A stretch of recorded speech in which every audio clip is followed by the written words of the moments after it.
Quick up front, this video is sort of a cultural commentary. It's my thoughts about like things I have actually seen and engaged with. If the less formal tone is not something you enjoy, then feel free to click off. If it is, let me know. I can make more. I am not super excited about the Persona 4 remake. I don't like the parry block thing, I don't like the entire extra round you can get. I think Baton Pass is a little too strong to be properly backported, and I think the aesthetic leans a little too hard into modern Persona's funk and groove that ends up lightening the atmosphere in a way that sort of loses some of the old CRT TV aesthetic small-town murder mystery story. Now, can we, for a brief moment, analyze what I didn't say? I did not say I think it will be bad, I didn't say I disliked Persona 5's aesthetic, I didn't say it would be a little piss baby game for little babies that want everything to be piss easy. I think Persona 4 Revival will sell like crack. I think it will be immensely fun and look spectacular, but ultimately I will have to see more of the full game to form an opinion. Until then, what I've seen has lost some of what composed original Persona 4's identity in the process of updating it for the modern franchise, and I think that's a bit of a shame. Now, let's go share that opinion online. This intro is not just defending my Persona 4 Revival stance, but also because it's a perfect segue. Most Persona fans arguing over the difficulty changes have not played a Persona game. You don't have to play a game to be a fan of it, is a topic that has been buzzing for a while now on Twitter. I won't harp on it because this specific discussion is not the point of the video, but this take is self-evidently anti-art. You read a book, you watch a movie, you play a game. And this is one of two major reasons I think fan spaces have kind of died. Is that one, no one actually does anything anymore, and two, everything is objective and it makes people very angry. To the first point, I ask you to look at Cormac McCarthy's Blood Meridian or The Evening Redness in the West. It's a phenomenal gothic western, and widely recognized as McCarthy's magnum opus, in large part due to its extreme and graphic violence. One of our first instances of Kid the protagonist engaged in action involves him jamming a broken bottle through a bartender's eyes.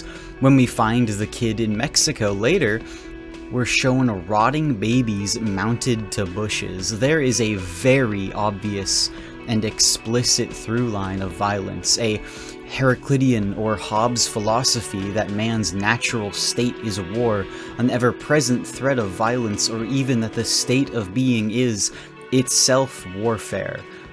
The most violent of Blood Meridian's characters is the Judge. Judge Holden is a remarkably sinister character in a novel already centered on the animalistic nature of man and violence.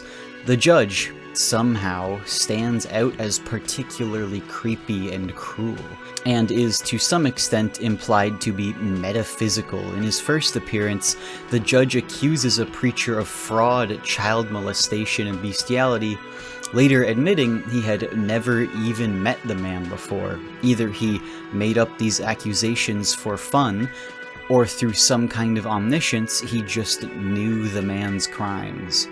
The Glanton gangs, our quote-unquote hero's first meeting with the Judge, sees him simply sitting on a rock out in the American Southwest's desert, as if waiting for them to arrive, only then to adapt the story of Prometheus, this time with the Judge taking on the Promethean position, showing the gang how to make gunpowder.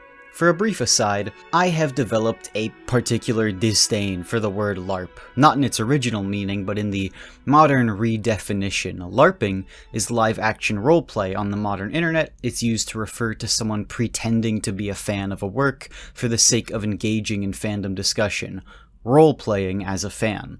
it's more often than not used to completely shut down discussion. You get a detail wrong, LARPer, you misunderstand a character, LARPer, you disagree with the popular opinion. Sorry, bud, you clearly didn't even play the game.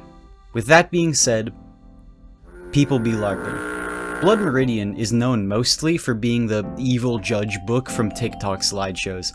You can very often see him described as a rendition of the devil, which isn't a horrible interpretation, especially considering the potential Inferno reference of the judge kicking ahead through the extremely hellish American Southwest, but also it's an incredibly easy reading and slightly dismissive of what the book seems to say about human nature, and straight from a Wendigoon video too. And that's, of course, no fault of the big goon. It's a fairly easy position to come to, far from a quote-unquote incorrect interpretation, but that's just it. If you liked the summary you got so much, you'll go make TikToks about it, why not read it? Why not come to your own position and talk about it in your own video? And I think this gets to the real issue. People often talk about media literacy as though the problem is interpretation, when it isn't. The problem is participation. The internet has very quietly shifted our relationship with art away from experiencing it and towards experiencing discourse about it. You haven't experienced Blood Meridian, you haven't experienced Persona, you've absorbed the collective opinion of Persona or Blood Meridian. The artwork itself is optional. People aren't discussing interpretations of the same work, they're arguing over interpretations of somebody else's interpretation of an experience they never had. All fandom discussion has devolved into the amorphous outline blob of a fucked up game of telephone. Eventually, you arrive at someone saying Blood Meridian is the evil judge book or Persona 4 was too hard, not because something in their experience got misconstrued or misinterpreted, but because they never bothered to try and experience it. Which raises a pretty obvious question. If the point isn't actually engaging with the art anymore, then what is the point? If everyone just wants to skip straight to the fandom, why is fandom one of the most miserable places on the internet? Why would you willingly bypass the thing that made you interested in the first place just to arrive at a place where everyone seems permanently annoyed? And I think I got it, because they're a statement about your taste. I think, personally, Death Stranding is a work of fine art. I think the gameplay is slow, meandering, and at times genuinely tedious. I also think that is exactly what makes it work. The endless walks and isolation all reinforce Kojima's central idea of reconnecting a fractured world. The mechanics and the narrative are saying the same thing and working in tandem. I also think that the Leprechaun movies are phenomenal. They're cheap and stupid, and they are well, maybe not objectively, but they're pretty awful. I love them anyway. Neither of those opinions tells you anything particularly profound about me as a person. They tell you what I enjoyed. That's it. Now, obviously, there are limits to this. If your favorite book is The Turner Diaries or Atlas Shrugged, I'm probably going to infer something about your worldview. Art can and does absolutely reflect aspects of your character, but somewhere along the line, we started treating every preference that way. Every opinion becomes another layer in a weird online identity we've constructed for ourselves, and when you attach yourself to everything you enjoy, criticisms of it will feel personal. If I say, I think Persona 4 Revival has lost some of the atmosphere that made the original so memorable, that isn't received as an opinion about a video game. It's an attack on you for liking it. I'm not disagreeing with your opinion. I'm saying your taste is bad, your judgment's bad, maybe even that you're stupid. So naturally, you respond in kind, and before long, we're no longer talking about Persona. And if you're defending your character, you can't really afford to be wrong. It's why we're slowly abandoning the language of opinions. Everything is either objectively good or bad or a literacy issue. objectively bad, a media literacy issue. Not that those words are always wrong, but presenting your opinion as objective makes it much harder for someone else to dismiss it. Now, seeing as this is a video about nuance, let's take another quick aside. This obviously isn't to dismiss media criticism. There are absolutely standards. If a character's name changes every episode and it isn't a part of the story, that's bad writing. If somebody's motivations fundamentally contradict themselves and the narrative never acknowledges it, that's bad writing. The Leprechaun movies kind of look like shit. I think Zack Snyder's DCEU films are too dark and monotone. That's an intentional artistic decision, but I still think it's the wrong one, especially for characters like Superman. Notice what happens there, though. You've gotten reasons. You can now disagree with those reasons. Maybe you love Snyder's color grading. Perfect. Tell me why. Point to scenes, lighting, themes that might be reflected in the visual direction. Suddenly, we're not defending ourselves anymore. We're talking about the art. That's what fandom is supposed to be. I understand that in a video essay there isn't an immediate back and forth, saying this is bad and here's why, usually carries an implied I think or I feel. I'm probably guilty of dropping those qualifiers myself all the time, because it makes for better writing, tighter flow, a better, stronger voice. But there are people who unfortunately don't hear the implication of opinion, and when you're telling someone their taste and judgment is shit, they're gonna get angry, and in that anger, the conversation loses the original focus, and you see it all the time, even when you haven't experienced the art. Specifically, games is a divisive topic because 1, there are people who don't consider them art, which we won't even bother to go over, but 2, because it's the only art form with a barrier to entry. Generally, the same phone that can stream Godzilla 1954 can stream Godzilla -1. That doesn't exist for gaming. You're not running Death Stranding 2 on a Chromebook, but you might be running Terraria.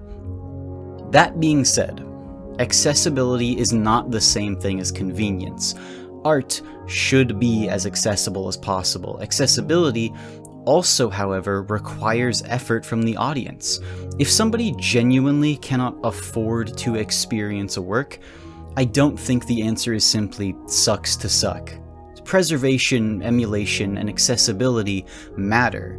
I want as many people as possible to experience art regardless of their financial situation. However, when I see people saying you don't have to play a game to be a fan of it, 9 times out of 10, we're not talking about somebody who physically cannot access the work. We're talking about somebody with a computer or phone capable of running an emulator. An internet connection capable of arguing about the game on Twitter can also download ROMs. If you can dedicate dozens of hours on your phone to Discourse, you can probably dedicate an afternoon to figuring out how to experience the artwork itself on that phone. Learning how to emulate a PS2 game or navigate torrents isn't gatekeeping. Some of the greatest works I've ever experienced actively resisted me the first time I encountered them. If I decided that friction alone was enough reason to stop, I would have missed out on some of my favorite pieces of art ever made. Yes, sometimes that is money. Sometimes, though, it's Shakespearean English. Sometimes it's dealing with subtitles. The last time I checked, the only way to play Shin Megami Tensei Devil Summoner, a game that has not been translated into English, was to follow along with the dialogue using a fan-translated online script, which, yes, does mean the actual gameplay was exclusively in Japanese and you had to just randomly click options to get through it. Sometimes it's just patience. It's learning something new to experience a thing you want to, and how far you're willing to go is unique to everyone, but you are not owed convenience, even if accessibility is something that should be a priority. Culture shouldn't exist only for those who can afford it. Absolutely. But I'm sorry, all of this discourse is happening on Twitter. You can afford it even if inconveniently. Art does not owe you anything. I had an exchange recently in the comments of another essay about the usage of the term respecting the player's time in video game criticism. I think this is a very silly term. What defines respecting your time? Is a game paced slow? Is that disrespect or an artistic choice? What about grinding? For levels and loot, is that just padding time? Or, like Undertale, is grinding out every monster in an area an intentional choice to experience one of the endings? What about looter shooters, where grinding is the entire point? The whole genre of MMOs would be dead on arrival if this wasn't a subjective topic. It might be inconvenient, but that's fine. Then it isn't for you.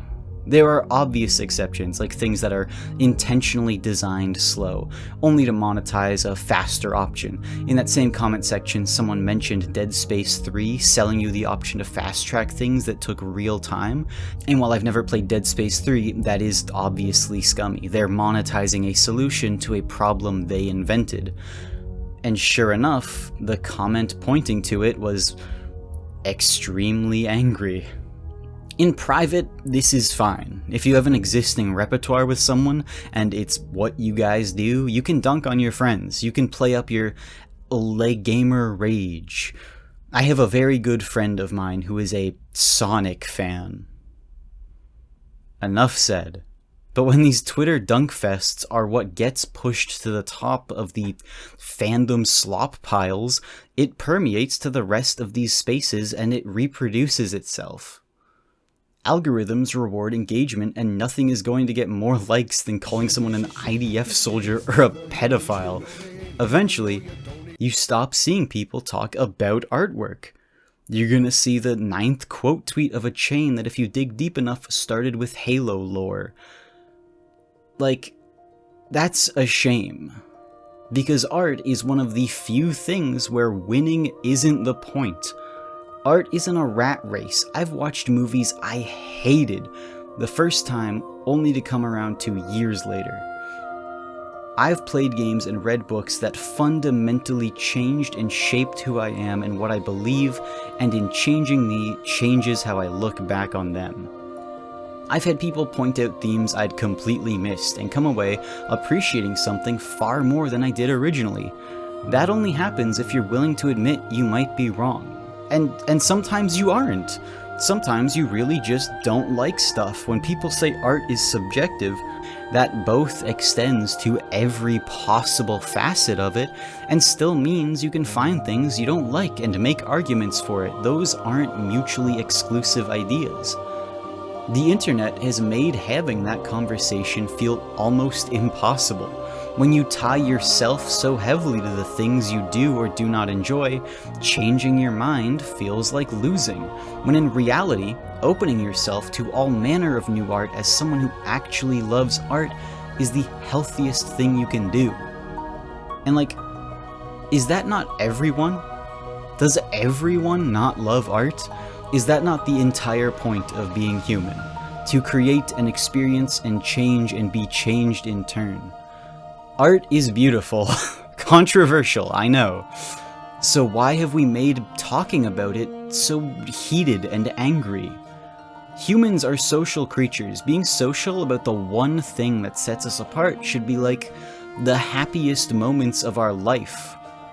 I love talking and writing, and I love art. Naturally, my entire soul belongs to the discussion of our art. But talking about it with others is endlessly frustrating. I took to essaying because it's the one medium I can talk about art without having to fight people over it. It shouldn't be a fight. The heart and soul of spirited debate was murdered and is left to rot in subreddits and quote tweets by smarmy assholes. Maybe Judge Holden is the devil. I don't know. Read the book. Maybe Persona 4 Revival will be amazing and retain and update the soul of the original for a modern audience. I don't know. I'll have to play it first.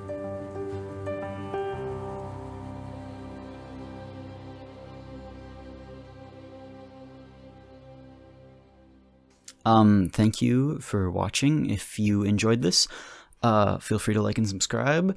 But also, you know, this is a cultural sort of commentary video. This is like talking about an attitude or an idea. So let me know in the comments, because I guarantee a lot of people have a lot of thoughts. Thank you for watching. Have a good one.